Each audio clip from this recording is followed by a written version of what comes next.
So I don't really need to introduce Ruth Johnson because she has been a very good friend of Nork. She's spoken with us many times. She was a fantastic Secretary of State. We didn't have these problems and shenanigans in our elections when she was running them. And as somebody that has a driver's license and a registration, going to the Secretary of State's office was always a breeze. You ran it so well. But as I was saying earlier, at the last election, 2024 election, Ruth noticed that there was a lot of anomalies going on in Ann Arbor. So Ruth, thank you so much for coming. And Ruth, what happened in Ann Arbor in last November? Thank you for coming. Yeah. Thank you. I've got some handouts that are being passed around right now. I think it makes it very simplistic, some of the changes. But first of all, I wanted to thank you, Matt, for all the work you always do. You are so good at organizing. It's just amazing. And I'd like to thank each of you for being here, because I know you're the troops on the ground. You're the ones that make a difference. You're the ones that are out there time after time, spending your extra time and your extra money, your disposable money, to make our state, our communities, and our country better. And I see Patrice Johnson. We've been hanging out a lot, and Jim too. Thank you for coming all the way over here to talk with people. I think it's so important. Right now, there's this very simplistic I came up with today that I wanted you to have. So first of all, I just want to go through a little bit of what has happened since I was Secretary of State. First of all, we had Proposal 3 of 2018, and I was still in office, but it allows someone to register and vote without ever being seen. Before, you had to be seen once by your clerk or by the Secretary of State's office. Now we never get to see a real person. That's what happened in these ballot initiatives. That tremendous amount of money came from out of state. The ads were fabulous, and they were so deceptive, I would call them lies. My mom would too. So I think when you look, it's just so hard to see what's happened, and often it's been done in such a deceptive way. We know that 80% of the people, and that includes Democrats, Republicans, and independents, we want photo verifiable ID. We want it, all of us. 80%. What else have you ever seen 80% on? But of course, that's one of the other things that they took away. But they told us on TV and mailing, and boy, did they put a lot of money in from out of state into it. If you remember that guy on the playground, he looked so credible, right? They hired a really great guy to do it. He went, "It will enshrine voter ID into our Constitution."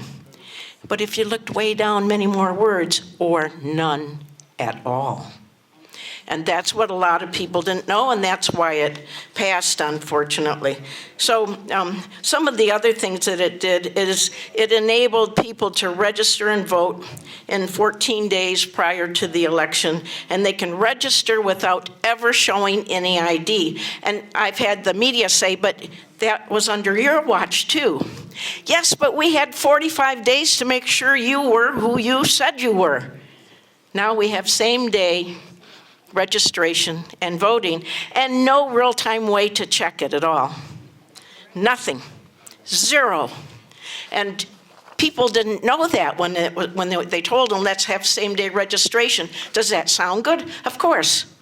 Until you find out that it's missing every bit of integrity that we could have in the system by changing that. So without a real-time way to check it, we don't know. We simply don't know when somebody comes and registers and votes. Prop 2 of 2022, that started early voting, and for 9 consecutive days before the election.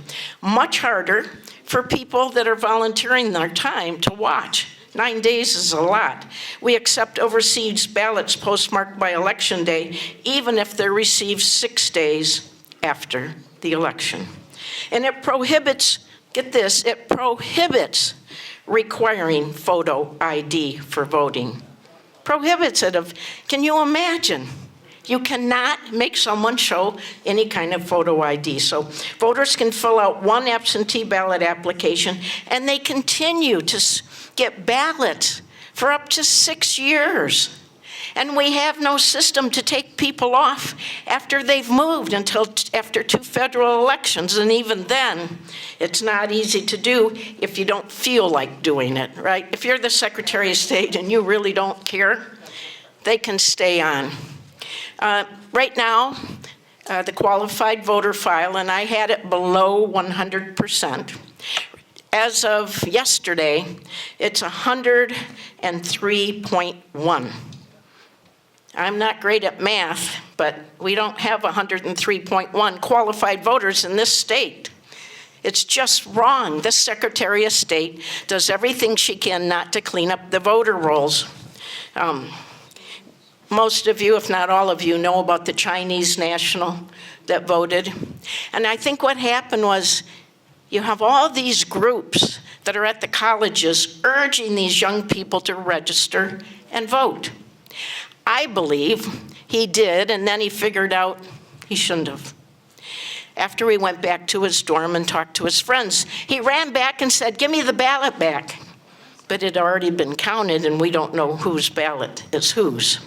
So we know that there's at least 16 other people that voted that our current Secretary of State told you that they were non-citizens. She did tell Congress there's no way a non-citizen can vote in Michigan. She attested to that in a congressional hearing. But we know that every time somebody that votes that shouldn't, they're disenfranchising a voter that's a qualified voter. It's meaningful. It's not just one here or one there. It's a system that just simply doesn't work. Well, it's an honor system, I should say. That's what she calls it when she's been asked on several occasions. So we know that we're on the honor system and it doesn't work. You just check a box and sign it. And under the Help America Vote verification system, that's through the federal government, through the Social Security Administration, they run it, you can check the birth date and the last 4 digits of a social number. And so we looked into that and we found, get this, there's 36,272 non-matches in Michigan in 2024.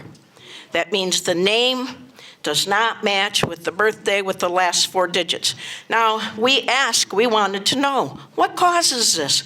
Why do you have over 36,000 people that don't match with the Social Security Administration? And they said, oh, there's lots of reasons. And so they sent us lots of reasons, none of them substantiated, none of them with numbers, and there will be a handful of mistakes that were made that were clerical, right? But 36,000, there's just no reason for that. There were 29,963 people that registered without a driver's license or a state ID 14 days before the election in 2024. That's a lot of people. We've never had that many people, not even close, to even register that way. So that's in the last 14 days, and in 2022 it was 15,000. So as it goes up and up. Trump won in Michigan in 2016 by 10,704 votes. So if somebody thinks that this is small, and remember when George Bush won in Florida, how many votes that was by? A handful. It matters, it counts. It matters in local races. Those are really important races too, when you have people that are voting that simply are not qualified. So this is really a gaping hole in the system. We need citizenship verification. We need to have verifiable photo ID. And we know that 80% of the people support it. So we just need to get it done. So I know Kurt talked to you, and probably Patrice has talked to you already. But when we were there, we took off 1.4 million people. We found over 500,000 dead people on the rolls. Can you imagine? Thank you, Ruth. Thank you.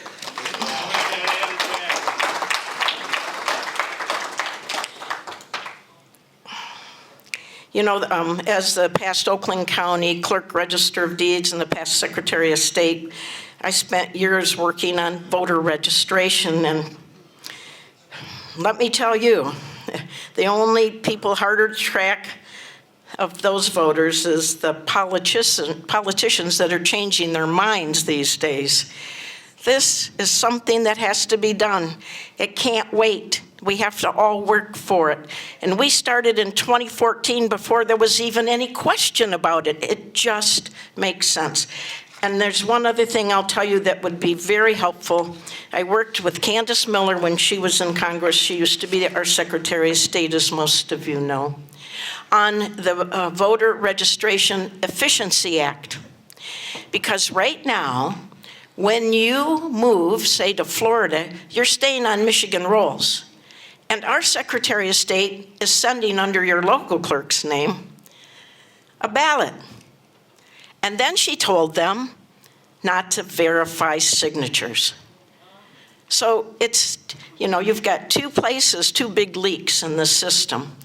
So luckily she won't be there much longer. It's very important that we make sure whoever is elected, that they realize they'll get pounded around pretty good, but you have to do this. You have to fix it, and we're counting on you, and you're the ones that have got already, you've got the speed going for us. We just need to make sure we have somebody in office that will follow through. So if you look at this, you will see all the differences. This is only one sheet, but these are huge differences, huge holes in our system, and we need to plug them. Thank you for everything you've done. Thank you for what you do. I really appreciate it. Ruth Johnson, thank you so much.